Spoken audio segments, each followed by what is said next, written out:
Are your backups, again, just a hard drive in a desk drawer in your office?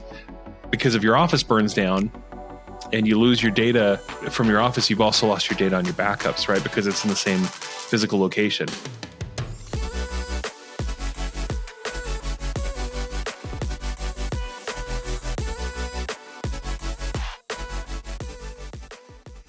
Good morning, Robert. Good morning, Travis.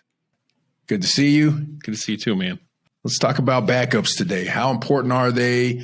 Do businesses need them? Let's get some definitions out there. Today is all about backups. Let's do it. This is a big subject.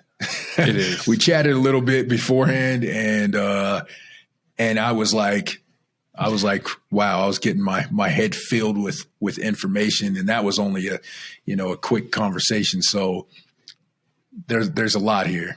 There really is. There's a ton that we could cover today. I'll try to keep it condensed. Let's start out by talking about what type of backups are there. When we say backups for business, what are we talking about? Sure.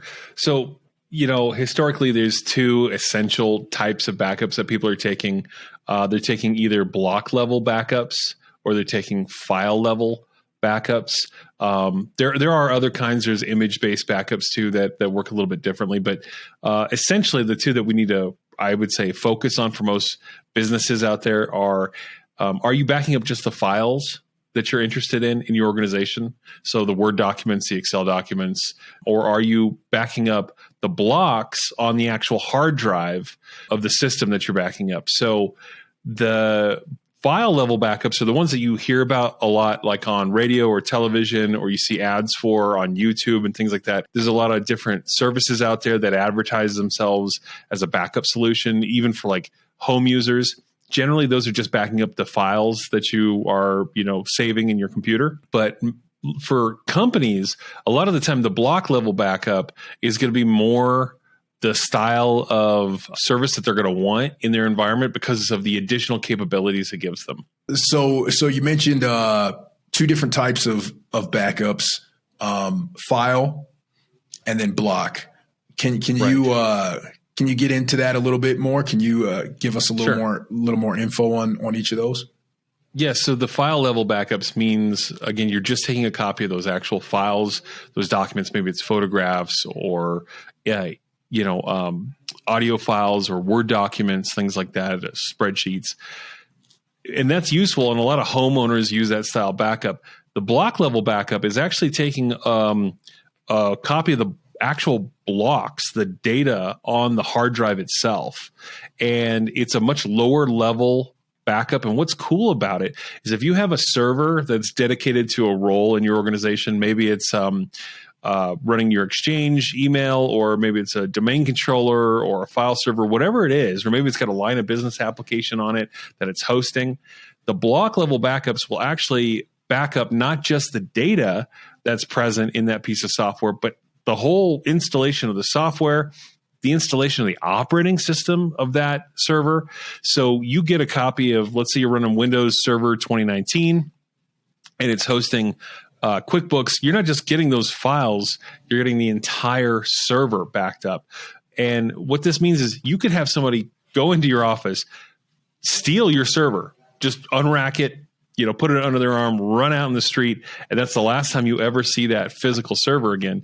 You can buy a new server from, your vendor, Dell, HP, whoever it is, Supermicro, rack it up, and then restore the image back onto that server, and you'll get the operating system, Server 2019, all the settings of that operating system. You'll get, QuickBooks and all your files back. You'll get the entire thing back as if it had never left before.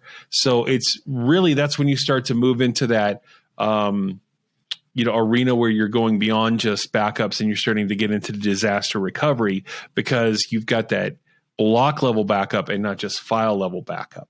And the other thing is, you can, if depending on who your vendor is and what service you're using, you can virtualize a copy of that server on your backup appliance, or in some instances in the cloud if you have an offsite cloud backup as well. So it gives you a lot of diversity in how you can bring that back to life. It's really cool. So we're kind of split into two there.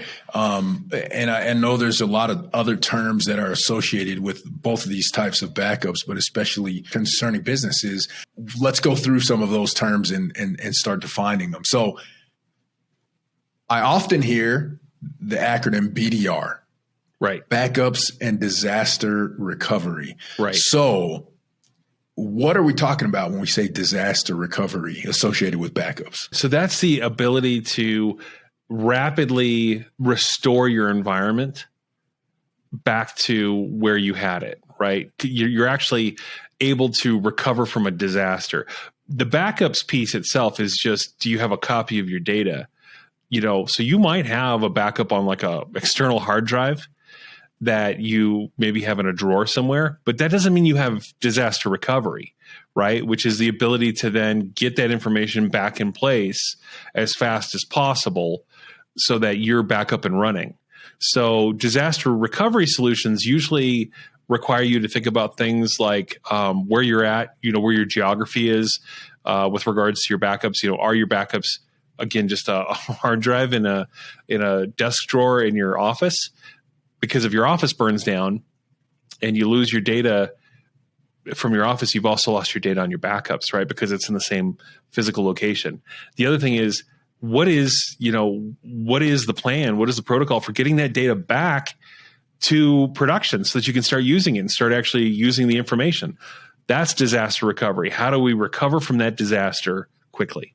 So that actually makes us, as a business owner, you'd probably want to think about the potential types of disaster, right? Because if it's a localized disaster, that's one thing, like local to your, and I guess we could define that even if it's local, like, hey, I spilled coffee on my computer, hyper local, right. Or right. If it's like, hey, my office burned down, or if it's like, hey, the city is on fire, that could all change what you need totally. As far as disaster recovery, right? Yeah. What are you trying to protect against specifically? And you really, when you're deciding how to back up your data, you have to have these conversations. What am I really worried about happening? Am I worried that there's going to be a natural disaster? We see natural disasters constantly now, and they seem more powerful and more prevalent than ever before. So what are you going to do if your electricity gets knocked out for 4 or 5 days? Just a few weeks ago in Colorado Springs, the power was knocked out for, I think, a week for some areas because of a windstorm. So if all of your data is, in this, geographical area, and you don't have a generator and you don't have, battery backup in addition to a generator, what did you do? That was a disaster scenario. How did you overcome it? What was your plan? Did you have backups but nowhere to put them? So that's, disaster recovery. Obviously, that's clearly an important one, something to think about. So another thing, though, another term, and we could talk about that a lot more, and maybe we'll go more in depth in another podcast. But another term associated with backups very often is business continuity. So can you kind of define that term for us? Yeah, it's related to disaster recovery, right? They're all kind of cousins. So the idea with business continuity is about actually having a plan. Like, how are you going to function if core elements of your business are no longer available? What's the plan to function if your email doesn't work? It's down. How do you function if your phone system is offline? How do you function if your office is gone? What is your plan, your business continuity, or continuity of business, right? How do you continue to operate through these different scenarios? And you don't have to plan for every contingency, but every business owner needs to think about, what are we going to do if for some reason we can't use our phone service for the next 2, 3, 4 days? What should we do there? What are we going to do if we can't physically get to our office? Do we have a continuity, plan for that?